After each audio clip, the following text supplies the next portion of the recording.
Baby, I love the red bow tie, the gray collar, and he can be our ring bearer. I'm Ed, also known as Big Ed, and I'm a very young 56. Big Ed is back again, and this time he's on Happily Ever After. But how? Happily Ever After is supposed to be a spin-off following 90-Day Fiancé couples after they get married. And Ed and Liz are not on a K-1 visa. Liz lives in the US already, and they are not even married yet, just engaged. Ed went from Rose to Liz to this lady who didn't Google him first, to Kaori, and then back to Liz again. But this time when he came back to Liz, he proposed immediately. I'm still convinced that Ed had this engagement ring ready for Kaori in Mexico, but when she ghosted him, he kept it to propose to whoever would finally marry him. Liz just happened to get to him first when she heard about Ed's dog Teddy passing away. This ring must have great power because it made Liz forget how horrible Ed is to her. Liz, you're stupid. And they were only back together for 8 days before he proposed. 8 days. And now we are stuck watching this toxic couple plan their stupid wedding. Ed is like a fly that just won't go away. He's like a bug that keeps landing on you and you just can't seem to squash it.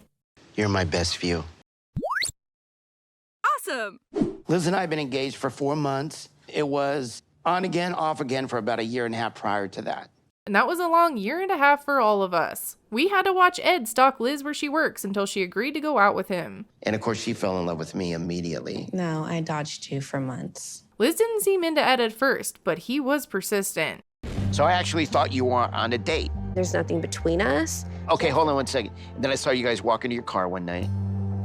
Eventually, they started dating, but their relationship was toxic and the fighting got out of control. All they did was drink wine, fight, and break up on a loop, over and over again. I basically broke up with her 8 times via text. They were always text. And at one point, it seemed like it was finally over, and Ed moved on to his next victims. But neither of the next women he dated fell for his love bombing or forcing of marriage. Kaori specifically came to her senses and ended up ghosting Ed. And when Ed returned home from Mexico without a new fiancé, his dog Teddy passed away. Rest in peace, Teddy. So Liz was one of the very first people to reach out to me. And just like that, Ed and Liz were back together and also engaged. No more off and on. I felt bad for Liz at the beginning, but she keeps coming back to this idiot. Ugh. Now that we're engaged, we want to throw an engagement party to kind of celebrate this moment of us making it this far. Ed and Liz are checking out a venue for their engagement party with 2 of Liz's close friends. They are my bridesmaids. They were with me at my darkest days through my breakup with Ed. So these friends were around when Ed was verbally abusing Liz. They sound like great friends. Thank you for being a part of our wonderful day. Thank you so much for having us. Cheers.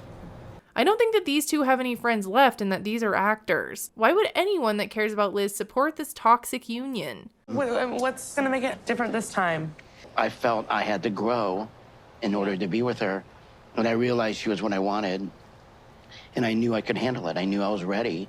Liz claims that Ed shows her love like no one else has before, but I still don't understand what is really keeping her around. Is it the money? Being on TV? What is it? Seriously, what is it? And Ed's friends and family don't support this weird dynamic either. Ed's daughter Tiffany told the family about the engagement before Ed and Liz had a chance to announce it, and not one person in Ed's circle is happy about it. When we first broke up, Liz said a lot of, bad things about me. And I think they're afraid that she's gonna do that again. Liz released a phone call of Ed being an asshole to her after one of the times that they broke up, and Ed's family didn't like that. We know Rich specifically is mad at Ed because he chose Liz over his mom, who he claimed he was going to take care of in her old age. We, on both sides, got rid of negative people. His mom's no longer living at the house. Okay. So did they kick Ed's 80-year-old mom out of the house? Poor Norma. When Ed and I would break up, he would talk about all our problems to everybody. And I always looked like the bad person. And they would convince him just to break up with me. So let me get this straight. Ed is repeatedly influenced by his friends and family to break up with Liz. And now she's worried that his family will convince him to break up with her again. So 56-year-old Ed has no control over his family, making him break up with Liz. You stupid. Mike the House Elf wants to remind you to subscribe to this channel. Has given Dobby a shock. Dobby is free. If you don't, he will appear in your room tonight to tell you he loves you.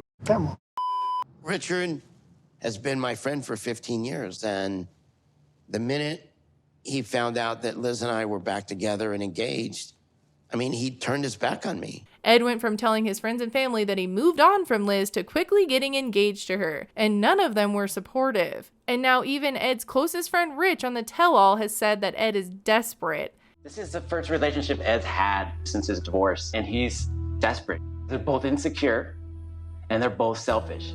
And now 4 months later, Ed is confronting Richard. Remember, Richard is the one who made Ed send breakup texts to Liz, because apparently Ed can't take blame for anything he does. If Ed had just gotten back with Liz and they worked on their relationship, I don't think this would have been so dramatic. But instead, he impulsively got engaged to her.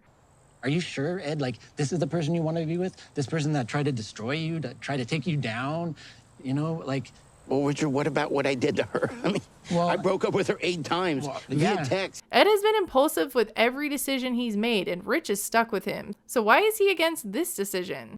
Me being with Liz is not going to hurt you. It's not going to hurt my daughter. It's not going to hurt my mom. Can you still at least help her do, like... I've done everything I can.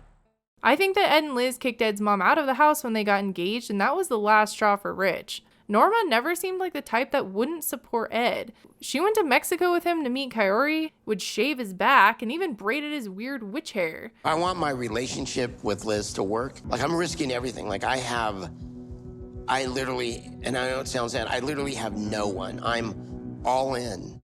He's ditching his mom and everyone for Liz, which I think to him sounds romantic, but to all of us, it sounds really stupid. It's an ultimatum. You're saying either you accept my decision of who I'm going to be with, or you're out of my life. That is exactly what he is saying. But what happens when his relationship with Liz doesn't work out, or they don't even have their stupid wedding? I love Liz. I want to marry Liz. That's fine. Do that. No one's stopping you. Do we really think they will last? No. Just because they got engaged doesn't mean that they are any better as a couple. They still fight a lot, and the fighting is just beginning.